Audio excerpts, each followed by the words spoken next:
So it's good to speak with you today, Sven, and looking forward to hearing your views on the latest trends in horizontal collaboration and network orchestration. Can you start by providing a brief background of yourself? Yeah, thank you, Dustin. It's a pleasure to be part of your program. My name is Sven Verstrepen. I'm from Belgium.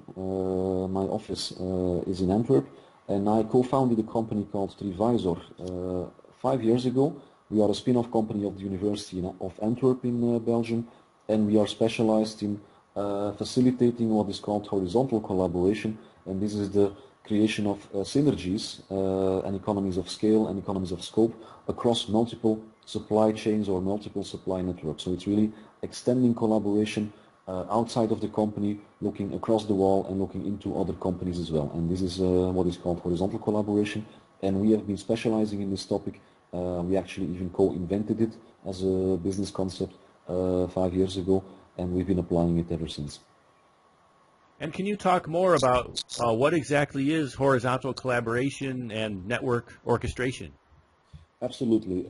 This actually started about, I would say, 10 years ago, when a number of large companies, especially in the fast-moving consumer goods industry, were beginning to notice that all of the effort and all of the optimization they were doing in terms of supply chain and logistics and transportation was really reaching a maximum, was reaching a ceiling.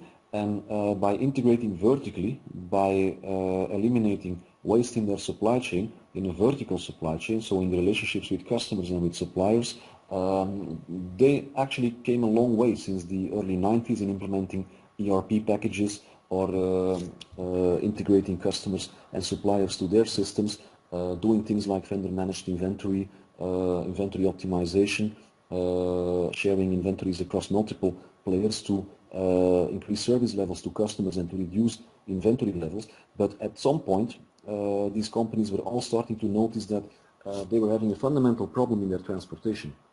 There was a pressure from consumers to be delivered just in time with smaller drop sizes and higher frequencies, and this was causing for all of these companies a low utilization rate in their transportation networks. And this meant that both the cost per delivery or the cost per drop or the cost per mile was going up, and also, and this was getting important around 2006, that also the carbon footprint of their networks was going up.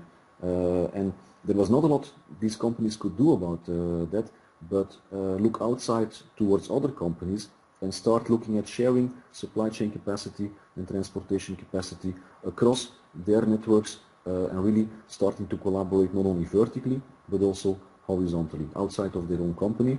And this could even include collaborating with direct competitors, which from a mental and psychological standpoint was something very new. Nobody had ever really thought about this before, I would say 2005, 2006, and most companies that were willing to try it in practice, they quite fast bumped into a number of practical problems. And all of the concepts, all of the solutions that we as a company have developed since 2008 are basically designed to facilitate, to support, and to maximize the synergies that companies can create by collaborating horizontally across multiple supply chains.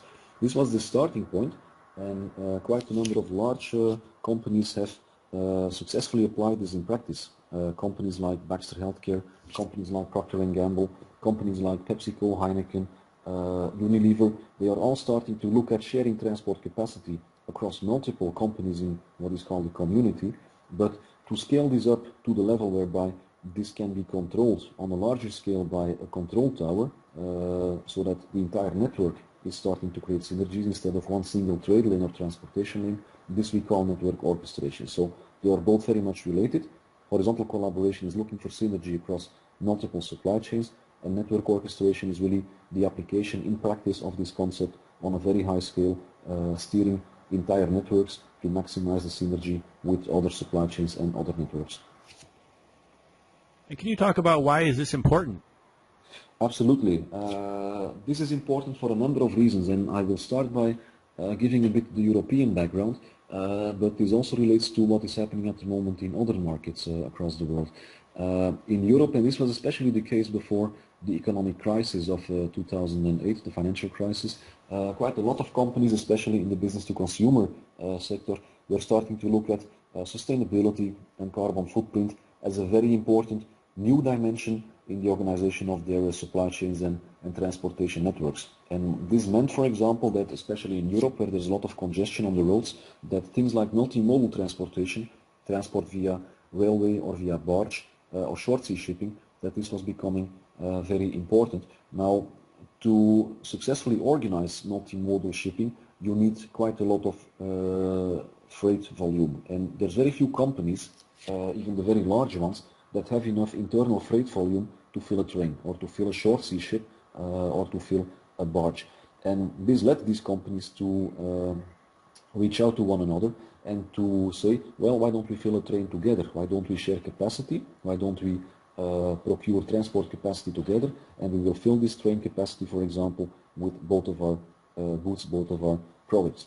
And this happened quite a few times around 2008, 2009, but immediately a lot of these companies got called back by their legal departments, and that those legal departments were afraid that this type of collaboration, which was very new, which could even include collaboration with competitors, was in conflict with antitrust legislation, that it was in conflict with the collusion legislation, which is of course not only in Europe an attention point, but also in other markets. So I would say that the push for sustainability initially was one of the big drivers of horizontal collaboration.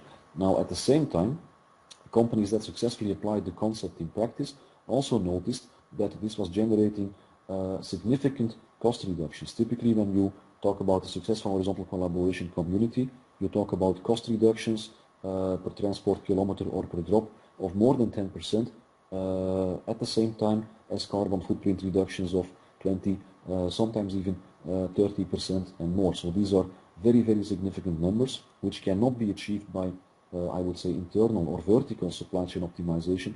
This is really the synergy effect when you combine multiple supply chains, when you put multiple shippers into a community. So there's a sustainability drive, a cost drive, and then the last dimension I would say is the service level driver, because by combining the freight flows of multiple companies and synchronizing them to the same destinations, you can also significantly increase your service level, your frequency of delivery, without increasing your cost and without increasing the number of empty miles. So the whole concept of synchronization across multiple supply chains, multiple companies is very important to enable reductions in cost and improvements in carbon footprint and service level.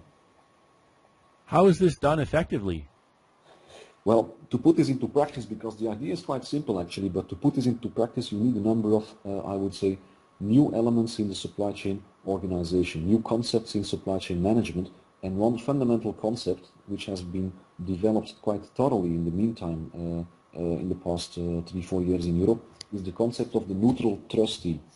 And imagine if you want to put several companies, including competitors, into the same community, and you want them to share transportation capacity, and you want them to synchronize their activities and their planning and their transportation orders with each other and to align that. This is something not easily done if these companies have to talk to each other directly. They have to exchange information and data, and they will have to exchange at a certain point cost information. And this is forbidden by antitrust legislation, not only in Europe, but also in other markets. So the solution that we came up with in Europe is the invention of what is called today the neutral trustee. This is some kind of neutral referee, a go-between or a Chinese wall, so to speak, which is standing between multiple collaborating companies or parties, which is collecting all of the data necessary to collaborate from those parties, leveraging this data and managing it to create synergies and to synchronize the activities of all of the different partners, but without those partners having to exchange data directly with each other. And when this is done in an automated way, in a large-scale way, through the central control tower, then we talk about network orchestration, and this is what a number of companies in Europe are at the moment already testing. And thank you for sharing your views today on the latest trends in horizontal collaboration and network orchestration.